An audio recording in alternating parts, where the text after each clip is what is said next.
श्रीनगर में विकसित भारत विकसित जम्मू कश्मीर कार्यक्रम में पीएम मोदी का जबरदस्त स्वागत। एलजी मनोज सिन्हा ने पीएम मोदी को भेंट की स्थानीय कलाकृति।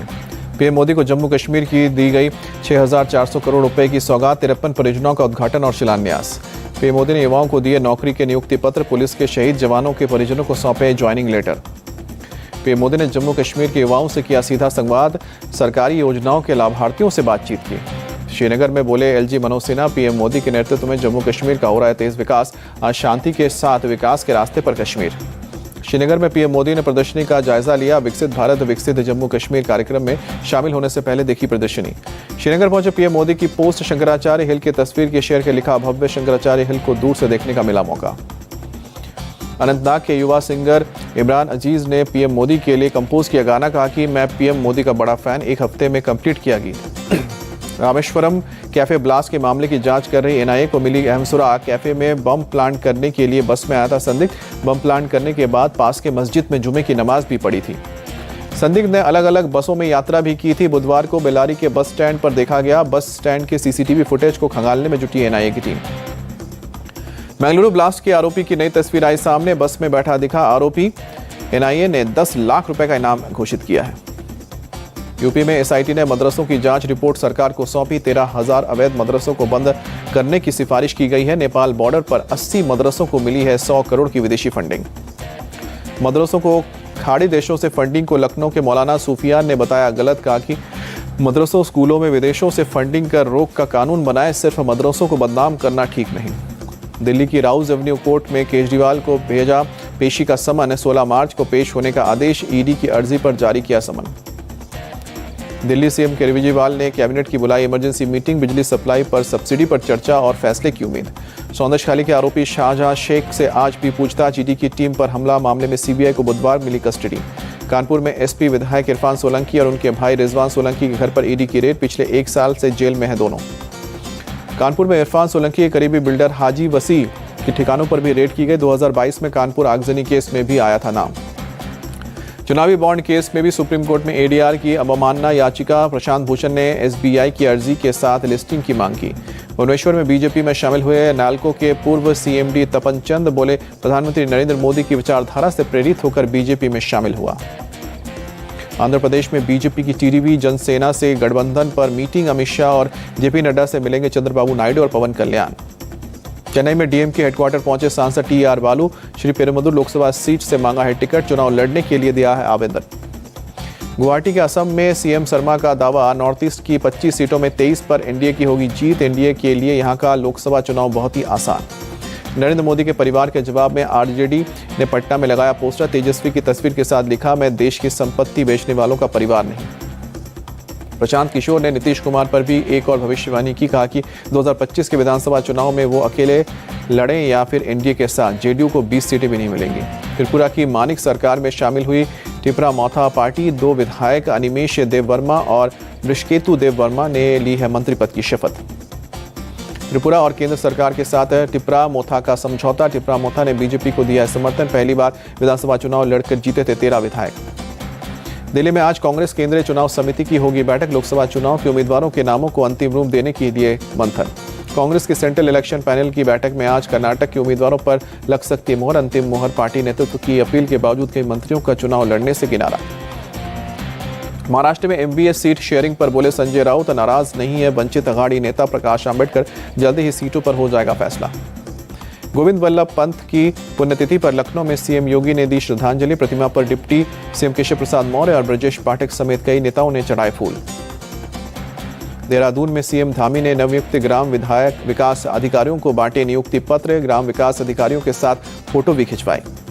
युवाओं को ज्वाइनिंग लेटर देने के बाद सीएम धामी ने कहा कि गांव विकसित होने से ही पूरा होगा प्रधानमंत्री मोदी का विकसित भारत का सपना। मुंबई में औचक दौरे पर निकले सीएम शिंदे, कोस्टल रोड का किया निरीक्षण, अधिकारियों से निर्देश दिए। एआईयूडीएफ चीफ बदरुद्दीन अजमल का बयान, कहा कि मुसलमान 3 दिनों के भीतर गुवाहाटी तो छोड़ देंगे, लेकिन आप उन्हें बाहर नहीं निकाल पाएंगे, ना 3 साल में ना 300 साल में। झारखंड में विधवा पुनर्विवाह प्रोत्साहन योजना शुरू। देश में पहली बार लाई गई है इस तरह की योजना। सीएम चंपई सोरेन बोले, विधवा महिलाओं को दोबारा शादी करने पर मिलेंगे 2 लाख रुपए। कानपुर गैंगरेप को लेकर प्रियंका गांधी वाड्रा की पोस्ट, लिखा कि पीड़ितों कि खुदकुशी के बाद उनके पिता ने भी किया सुसाइड। परिवार पर बनाया जा रहा है समझौते का दबाव। पेपर लीक केस में कार्रवाई पर बोले केंद्रीय मंत्री गजेंद्र सिंह शेखावत। मामले में शामिल लोगों, अधिकारियों, नेताओं को किया जाएगा बेनकाब। टोक्यो में विदेश मंत्री जयशंकर ने रायसीना राउंड टेबल सम्मेलन को किया संबोधित। कहा कि जापान का भारत में हो रहा है बदलाव का महत्वपूर्ण तारीफ करना। ऐसा जयशंकर बोले कि आज भारत हर रोज 28 किलोमीटर हाईवे बना रहा है, हर साल 8 नए हवाई अड्डे बना रहा है। ये परिवर्तन हमें और अधिक प्रभावी और विश्वसनीय साझेदार बनाता है। लक्षद्वीप के मिनिकॉय द्वीप पर INS जटायु बना नौसेना का नया बेस। नौसेना प्रमुख एडमिरल R हरिकुमार ने उद्घाटन किया। INS जटायु से चीन और पाकिस्तान की गतिविधियों पर रखी जाएगी नजर। समुद्री लुटेरों और ड्रग्स तस्करों पर भी लगाम कसने की मदद मिलेगी। नौसेना प्रमुख एडमिरल R हरिकुमार ने कहा कि पहले से तैनात INS बाज और INS जटायु हमारे आंख और कान के रूप में काम करेंगे। ग्वालियर पहुंचे केंद्रीय मंत्री ज्योतिरादित्य सिंधिया। नई हवाई टर्मिनल और विकास कार्यों को लेकर कलेक्टर कार्यालय में बैठक भी हुई। दिल्ली NCR के लोगों को महंगाई से मिली राहत। CNG की कीमत में ₹2.5 प्रति किलो की कमी आई। दिल्ली में अब तक CNG की कीमत ₹74.09 प्रति किलो होगी, जबकि नोएडा में ₹78.70 प्रति किलो होगी। दिल्ली में CNG के रेट में ₹2.5 की कमी पर कस्टमर खुश, बोले कि इससे काफी फर्क पड़ेगा। रूसी सेना में भारतीयों के जबरन भर्ती के दावे का वीडियो वायरल हुआ। वीडियो आने के बाद पंजाब के गुरदासपुर में गगनदीप सिंह का परिवार आया सामने। बेटे को वापस लाने के लिए केंद्र सरकार से गुहार लगाई। ज्ञानवापी परिसर में जूते चप्पल का स्टैंड रखने पर विवाद। हिंदू पक्ष ने कमिश्नर से की शिकायत। हिंदू पक्ष का आरोप, साजिश के तहत मुस्लिम पक्ष ने मंदिर में रखा चप्पल और जूते का स्टैंड। ग्रेटर नोएडा वेस्ट की गौर सिटी में 16 एवेन्यू के 2 फ्लैटों में आग लगी। किसी के हताहत होने की खबर नहीं।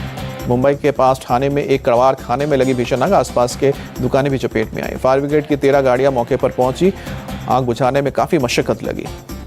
आग की खबर मिलते ही मौके पर पहुंचे NCP शरद गुट के नेता जितेंद्र अहवाड़। नगर पालिका पर लगाया लापरवाही का आरोप।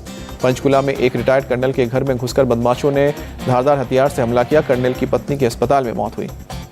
CCTV में घर से निकलते नजर आए 4 बदमाश। पुलिस मामला दर्ज कर बदमाशों की तलाश कर रही है। छत्तीसगढ़ के बीजापुर में सरकारी गर्ल्स पोटा केबिन में लगी भीषण आग। स्टाफ सहित 300 बच्चों को रेस्क्यू किया गया।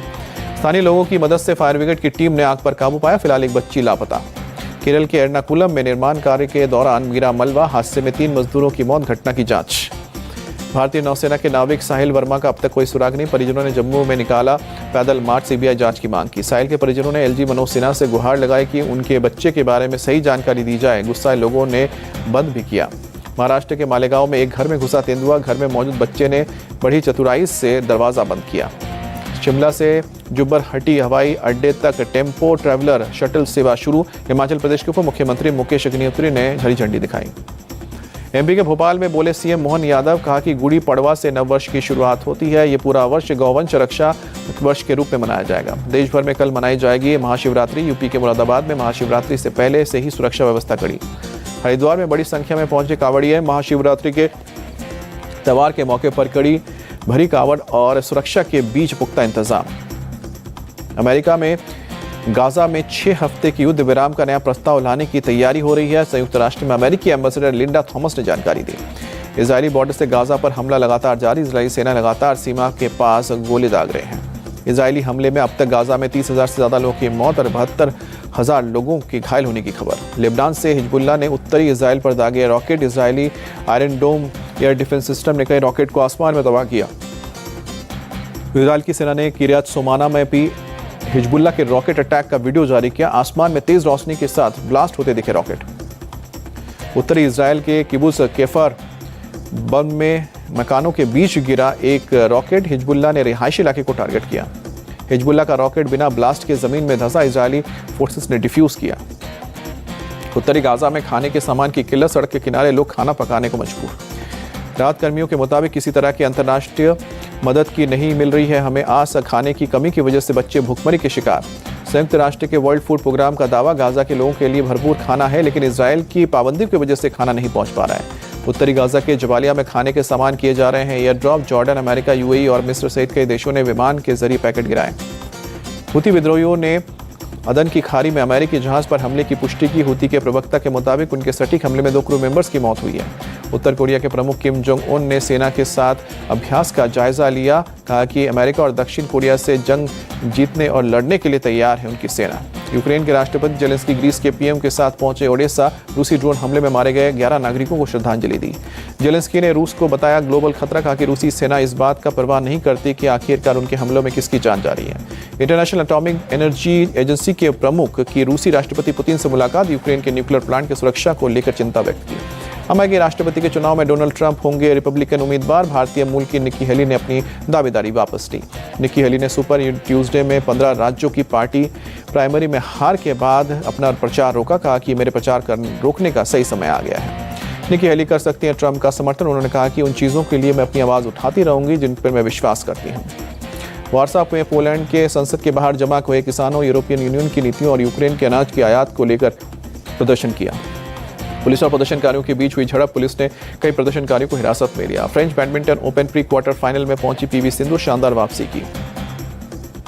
आईसीसी ने जारी की ताज़ा टेस्ट रैंकिंग। यशस्वी जायसवाल पहली बार टॉप 10 में शामिल हुए। यशस्वी को 2 स्थान का फायदा हुआ। भारत की खिलाड़ियों की रैंकिंग को भी फायदा। विराट कोहली और रोहित शर्मा को भी रैंकिंग में फायदा। विराट कोहली 1 स्थान फायदे के साथ 8वें नंबर पर, रोहित शर्मा 11वें नंबर पर। तेज गेंदबाज Jasprit Bumrah test bowling ranking में टॉप पर काबिज। रविचंद्रन अश्विन दूसरे नंबर पर, तीसरे नंबर पर अफ्रीका के रबाडा। भारतीय गेंदबाज रविंद्र जडेजा को 1 स्थान का नुकसान। जडेजा 6 से 7वें नंबर पर। रोहित शर्मा ने इंग्लैंड के बल्लेबाज बेन डकेट के एक बयान का करारा जवाब दिया। रोहित ने कहा कि हमारी टीम में ऋषभ पंत नाम का एक खिलाड़ी था, शायद बेन डकेट ने उसे खेलते हुए नहीं देखा। बेन डकेट हाल ही में एक बयान देते हुए नजर आए थे जिसमें भारतीय बल्लेबाजों की अटैकिंग बल्लेबाजी का क्रेडिट उन्होंने बेसबॉल को दिया था। भारतीय कैप्टन रोहित शर्मा ने डोमेस्टिक क्रिकेट को लेकर भी बड़ा बयान दिया। कहा कि खिलाड़ियों को डोमेस्टिक क्रिकेट में खेलना होगा, यही प्लेयर्स के लिए जरूरी है। आईपीएल सीजन 17 शुरू होने से पहले मुंबई इंडियंस के फैंस के लिए अच्छी खबर। टीम के स्टार खिलाड़ी सूर्य कुमार यादव ने नेट्स पर प्रैक्टिस शुरू की। सूर्य कुमार को दक्षिण अफ्रीका के खिलाफ खेले गए T20 मैच में टखने में चोट लगी थी। सूर्य कुमार को चोट के चलते अफगानिस्तान टूर से बाहर होना पड़ा था। रणजी ट्रॉफी का इस बार फाइनल होगा। ऐतिहासिक टूर्नामेंट के इतिहास में दूसरी बार एक ही राज्य की 2 टीमें फाइनल में आमने सामने। फाइनल में मुंबई और विदर्भ के बीच टक्कर। 10 मार्च से खेला जाएगा रणजी ट्रॉफी का फाइनल। मुंबई की टीम 42 बार तो विदर्भ ने तीसरी बार विजेता बनने की कोशिश की है। वुमेन्स प्रीमियर लीग में आज गुजरात टाइटंस और रॉयल चैलेंजर्स बेंगलुरु की होगी टक्कर। गुजरात सिर्फ 1 मैच जीतकर आखिरी पायदान पर, बेंगलुरु दूसरे नंबर पर।